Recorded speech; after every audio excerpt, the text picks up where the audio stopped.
तुमच्या computer skills upgrade करायच्या आहे? दिशा कम्प्युटर इन्स्टिट्यूट घेऊन आले आहेत महा डिस्काउंट ऑफर. आता कोणताही कोर्स करा फक्त 1800 रुपयांमध्ये. नाही, राज्यामध्ये ठिकठिकाणी आमच्या RTOच्या अधिकाऱ्यांना सांगितलं गेलेलं आहे की ज्या ठिकाणी हिंदी भाषिक रिक्षा आणि टॅक्सी ड्रायव्हर आहेत त्यांना मराठी भाषेचं ज्ञान व्हावं. प्रामुख्यानं जे पॅसेंजर आहेत, जे प्रवासी आहेत, ज्यांना हिंदी भाषेचं ज्ञान नाही आणि त्यामुळे ते मराठीमध्ये बोलतात, रिक्षा आणि टॅक्सी चालकांना ते मराठी येत नाही, अशा वेळेस वादविवाद निर्माण होतात. त्यामुळे 15 ऑगस्टपर्यंत जी मुदत दिलेली आहे, रिक्षा टॅक्सी संघटनांनी आणि काही लोकप्रतिनिधींनी, काही राजकीय पक्षांनी मागणी केली होती की आम्हाला मराठी शिकण्यासाठी मुदत द्यावी आणि त्यामुळे आम्ही मुदत दिली आहे. 15 ऑगस्टपर्यंत जुजबी मराठीचं ज्ञान हे यायला हवं प्रत्येकाला आणि त्या माध्यमातून आम्ही आता ती प्रत्येकाला संधी उपलब्ध करून दिलेली आहे. मीरा भाईंदरमध्ये साधारणतः 3500च्या आसपास रिक्षा चालकांची आम्ही पाहणी केली होती.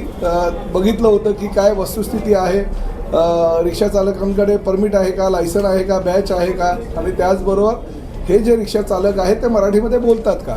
त्यापैकी आम्हाला असं लक्षात आलं की सुमारे 3500 पैकी 565 रिक्षा चालकांना मराठीचं ज्ञान नाही आणि त्यामुळे ही एक कार्यशाळा आम्ही आयोजित केली होती.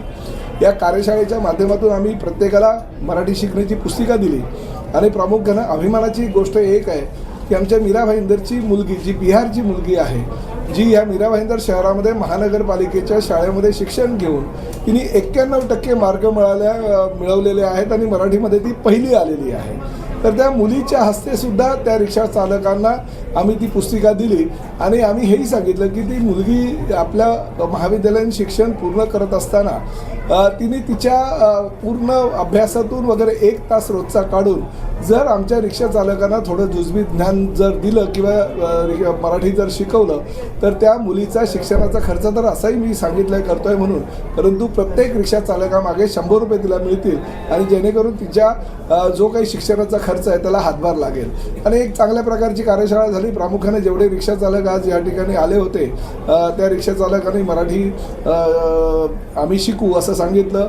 आमच्या हेमांगिनी पाटील आणि त्याचबरोबर त्यांच्या सहकार्यांनी अतिशय चांगल्या प्रकारे या कार्यशाळेचं आयोजन केलं आणि अतिशय चांगल्या प्रकारचा प्रतिसाद सुद्धा मिळाला. यावेळेला भाषणामध्ये आपण असं म्हटलेलं की 15 दिवसांमध्ये मीही भाषणामध्ये तर प्रामुख्याने मराठी बोलणार, हिंदी बोलणार नाही. 15 ऑगस्ट बघा, आज त्यांना मराठी येत नाही आहे म्हणून त्यांना हिंदी भाषामध्ये त्यांना ज्ञान देणं माझं कर्तव्य आहे. राज्याचा परिवहन मंत्री म्हणून मी काम करतो आहे. परंतु जर त्यांना 15 ऑगस्टपर्यंत जी मुदत दिलेली आहे तोपर्यंत जर जुजबी मराठी त्यांना आलं नाही तर माझासुद्धा नाईलाज आहे. कायद्यानं जे काही अधिकार मला प्राप्त झालेले, आमच्या अधिकाऱ्यांना प्राप्त झालेले आहे, 16 ऑगस्टपासून आमची परत मोहीम चालू होईल आणि त्या दरम्यान जर कुणाला मराठी जुजबी मराठी जे आहे ते आलं नाही तर मग आम्हाला त्यांच्यावर कारवाई करावी लागेल. कारवाई ही अटळ आहे.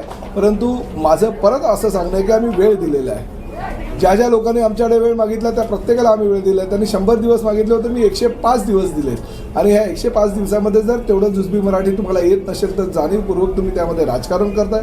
आमची मराठी अस्मिता आहे, मराठी भाषा आहे, मराठी आमची मायबोली आहे आणि मराठी मायबोली, मराठी आमची अस्मिता कुठल्याही परिस्थितीमध्ये आम्ही तुमच्याकडनं शिकूनच घेऊ अशी निर्णय आम्ही केलेला आहे आणि त्या पद्धतीनं आम्ही ह्या अशा कार्यशाळांचं आयोजन करतो आहे. त्यामुळे महाराष्ट्रात जर व्यवसाय करायचा असेल, महाराष्ट्रामध्ये जर तुम्हाला धंदा करायचा असेल तर मराठी येणं अनिवार्य आहे, अन्यथा 15 ऑगस्टनंतर कारवाई ही अटळ आहे. मला तुमच्या कम्प्युटर स्किल्स अपग्रेड करायच्या आहे?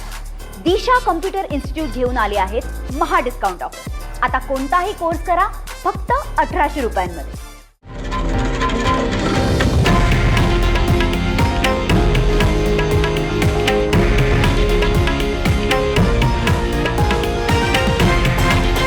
हे आहे देशातील नंबर 1 न्यूज नेटवर्क आणि आपण पाहत आहात TV9 मराठी, एकमेव.